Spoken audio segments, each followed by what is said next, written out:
सन motivation नहीं आ रहा है, पढ़ने का मन ही नहीं लगता। लोग कैसे 3-3 4-4 घंटे तक पढ़ लेते हैं, वो कैसे होता है? यार कल से पढ़ाई स्टार्ट करता हूँ, कल से पढ़ाई स्टार्ट करता हूँ, तो वो कल कभी आने ही नहीं वाला है। It was very difficult for me. और मैं उन सब लोगों से रिलेट कर पाऊंगा, वो लोग जो पढ़ाई छोड़ चुके हैं और वापस से इस एग्जाम की प्रिपरेशन करने बैठे हैं। जो लोग नहीं पढ़ पा रहे हैं, मुझे लगता है कि आपका प्रॉब्लम लेजीनेस नहीं है, आपका प्रॉब्लम आलसीपन नहीं है, आपका प्रॉब्लम है कि आप कंफ्यूज्ड हो, आप ज्यादा डरे हुए हो।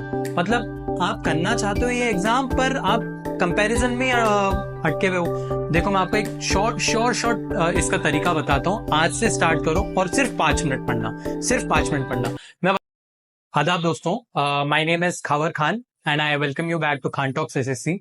तो today will be discussing a very important topic. और इस टॉपिक में मतलब इस चीज में बहुत सारे स्टूडेंट्स को प्रॉब्लम आ रही है। मुझसे काफी सारे स्टूडेंट्स बोल रहे हैं कि सर मोटिवेशन नहीं आ रहा है, पढ़ने का मन ही नहीं लगता। लोग कैसे 3-3 4-4 घंटे तक पढ़ लेते हैं, वो कैसे होता है? तो देखो, आपको आज से ही पढ़ना स्टार्ट करना पड़ेगा। अगर आप ऐसा करोगे ना कि यार कल से पढ़ाई स्टार्ट करता हूँ, कल से पढ़ाई स्टार्ट करता हूँ, तो वो कल कभी आने ही नहीं वाला है। तो मैं आपको ऑनेस्टली बताता हूँ, मैंने जब अपना एमबीए कंप्लीट कर लिया था, उसके बाद मैंने 1.5-2 साल तक जॉब करी थी। तो उसके बाद वापस पढ़ाई को रिज्यूम करना, स्टार्ट करना, it was very difficult for me. और मैं उन सब लोगों से रिलेट कर पाऊंगा, वो लोग जो पढ़ाई छोड़ चुके हैं और वापस से इस एग्जाम की प्रिपरेशन करने बैठे हैं। तो बहुत मुश्किल होता है, मैं मानता हूँ बहुत मुश्किल होता है अपना आप को एक ही जगह पे बैठा के रखना, 3-3 4-4 घंटे तक पढ़ते रहना बहुत मुश्किल चीज है। अगर आप ऑलरेडी स्टूडेंट हो, और स्टूडेंट जैसे आपने 12th कर लिया, ग्रेजुएशन कर लिया और आप पढ़ाई कंटिन्यूएशन में, तो आपके लिए इजी है। लेकिन जो बच्चे पढ़ाई छोड़ चुके हैं कम्प्लीटली, उनके लिए वापस एक डेस्क पे बैठना, 3 घंटे 4 घंटे अपना डिवोट करना कंसंट्रेशन के साथ बहुत मुश्किल होता है। देखो, कल कभी आने नहीं वाला। मैं ये बताना चाहता हूँ कि जो लोग नहीं पढ़ पा रहे हैं, मुझे लगता है कि आपका प्रॉब्लम लेजीनेस नहीं है, आपका प्रॉब्लम आलसीपन नहीं है, आपका प्रॉब्लम है कि आप कंफ्यूज्ड हो, आप ज्यादा डरे हुए हो।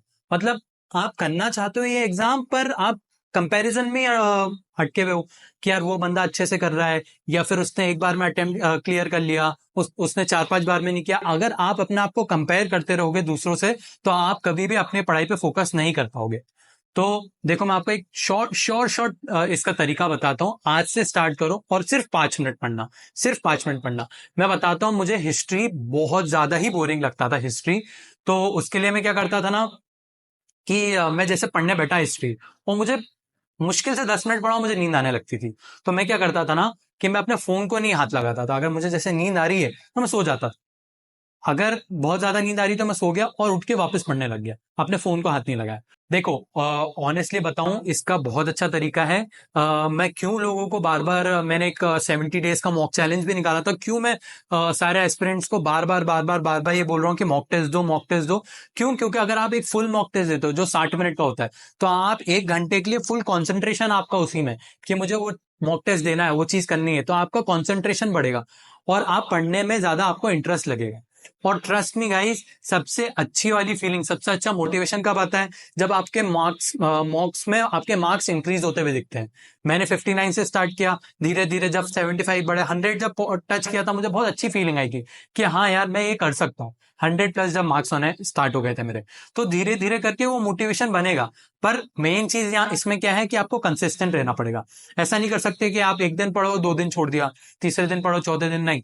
आपको लगातार पढ़ना पड़ेगा, भले ही कम पढ़ो। देखो, शुरुआत में ऐसा कोई मैजिक पोशन है ही नहीं जो आपको 6-6 7-7 घंटे तक एक जगह बिठा के रखे।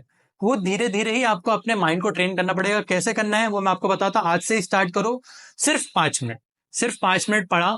और कल आप जब करोगे ना, तो आप 15 मिनट, 30 मिनट, 45 मिनट, आप 1 घंटा, ऐसे कर करके आप इंक्रीज कर सकते हो टाइम, और आपका पढ़ने में इंटरेस्ट भी बनेगा।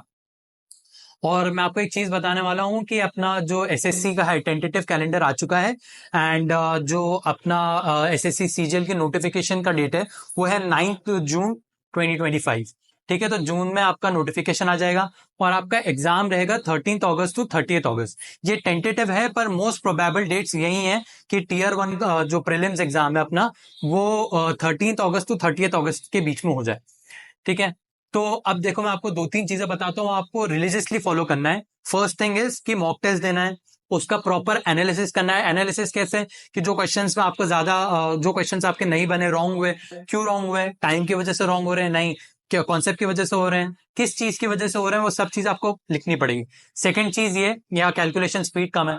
सेकंड चीज ये कि जितना भी आपके जो रॉन्ग क्वेश्चन है आपको एक एरर कॉपी बनाना है। एरर कॉपी कैसे? मैंने एक छोटी सी एरर कॉपी बनाई थी मैथ्स के लिए। तो उसमें मैं क्या करता था कि सबसे पहले तो मैंने सारे चैप्टर्स के फॉर्मूले लिख लिए। उसके बाद जो डिफिकल्ट क्वेश्चन से चैप्टर में से जो मुझसे नहीं बन रहे थे वो भी मैंने उनको नोट कर लिया, और हर 10 to 15 डेज में आपको उसको रिवाइज करना है। देखो मेरी एक बात समझो कि अगर आपके कॉन्सेप्ट्स क्लियर होंगे ना, तो अगर एग्जाम में जितना भी डिफिकल्ट क्वेश्चन पूछ ले आप उसको इजीली सॉल्व कर पाओगे। तो आपको क्या करना है, एरर बुक बनाना है, उसको नोट करना है। सेकंड चीज वोकैब के लिए, हाँ इंग्लिश की वोकैब के लिए क्या कर सकते हो आप, एक कॉपी बना लो जिसमें आप जो टफ वर्ड्स होते हैं, टफ वर्ड्स एंड इडियम्स, उसको उसमें नोट करो। एंटोनिम्स सिनोनिम्स कर लो, वो सारी चीजें भी कर सकते हो आप। और ये सारी चीजें आपको करना है। मैंने आपको मैथ्स का बताया, मैंने आपको इंग्लिश का बताया। जीएस के लिए लूसेंट, लूसेंट बुक बहुत अच्छी है जीएस के लिए, उसमें सब चीजें कवर्ड है। तो आपको क्या करना है, मैंने क्या किया था ना, लूसेंट को पढ़ने के लिए बहुत बोरिंग बुक है, उसमें बहुत फैक्ट्स ही फैक्ट्स हैं। उसको पढ़ने के लिए मैंने क्या किया था कि मैंने एक टारगेट बना लिया था, मुझे 10 से 15 पेजेस पढ़ने ही हैं, चाहे कुछ भी हो 10 से 15 पेजेस तो पढ़ूंगा ही। तो ऐसा नहीं होगा कि आप फर्स्ट एक ही रीडिंग में उसको सब याद कर लोगे, ऐसा हो ही नहीं सकता। तो फर्स्ट रीडिंग में आप पढ़ोगे, उसमें आप कुछ चीजें अच्छे से समझो, कॉन्सेप्ट समझो, क्या है पॉइंट्स वो समझो। सेकंड रीडिंग में क्या करना, आप उसको हाईलाइट कर लेना चीजों को कि हाँ हाँ ये पढ़ना है। थर्ड रीडिंग में आप उसको पूरा रिवाइज कर लो, इसके नोट्स बनाने की जरूरत नहीं है, आप हाईलाइट करके उसमें पढ़ सकते हो, ठीक है। और रीजनिंग के लिए मैं आपको बताऊंगा, लोग मुझसे पूछते हैं कि सर कोई फैकल्टी बता दो, ये बता दो। रीजनिंग के लिए जरूरत ही नहीं है, आप मॉक टेस्ट से ही जो उसका सॉल्यूशन होता है वो पढ़ के ही समझ सकते हो। कुछ डिफिकल्ट टॉपिक्स हो गए जैसे काउंटिंग फिगर्स हो गए, तो उसका एक आध का वीडियो देख लो। आपको टाइम बचाना सीखना है, आपके पास हार्डली 3 महीने बचे हुए हैं, तो आपको टाइम बचाना सीखना है कि यार मैं ज्यादा से ज्यादा सिलेबस कैसे कवर कर लूँ इतने कम टाइम में, ठीक है। 3 महीने के अंदर आपका प्रीलिम्स इजीली निकल सकता है, आपको और थोड़ी मेहनत करनी पड़ेगी मेंस के लिए, पर उसमें थोड़ा टाइम आपको मिल जाएगा। तो मैं आपको यही चीज बता रहा हूँ कि देखो कल कभी भी नहीं आएगा। अगर आप सोचो ना कल से पढ़ाई स्टार्ट करूंगा, कल से पढ़ाई स्टार्ट करूंगा, वो कल कभी आएगा ही नहीं। तो मैं आपको यही चीज बता रहा हूं, किसी से कंपेयर करने की जगह, किसी से ये आपको ये सोचने की जगह कि मुझसे होगा कि नहीं, कंफ्यूज होने की जगह, एक ही एग्जाम डिसाइड कर लिया एसएससी सीजीएल, इसको अपना टारगेट बना लो और कहीं इधर उधर भटको ही मत। अगर तुम इधर उधर भटकोगे ना तो वो वाला एग्जाम निकलेगा ना ये वाला एग्जाम निकलेगा।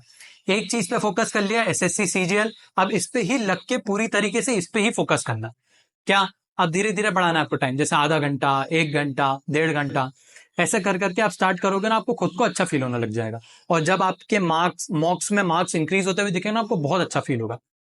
तो अगर आपको ये वीडियो पसंद आई है तो प्लीज मुझे बताइए, एंड ऑल्सो कमेंट सेक्शन में आप प्लीज कमेंट कर दीजिए नेक्स्ट वीडियो में किस चीज पे बनाऊं। And thank you and all the best for your preparation.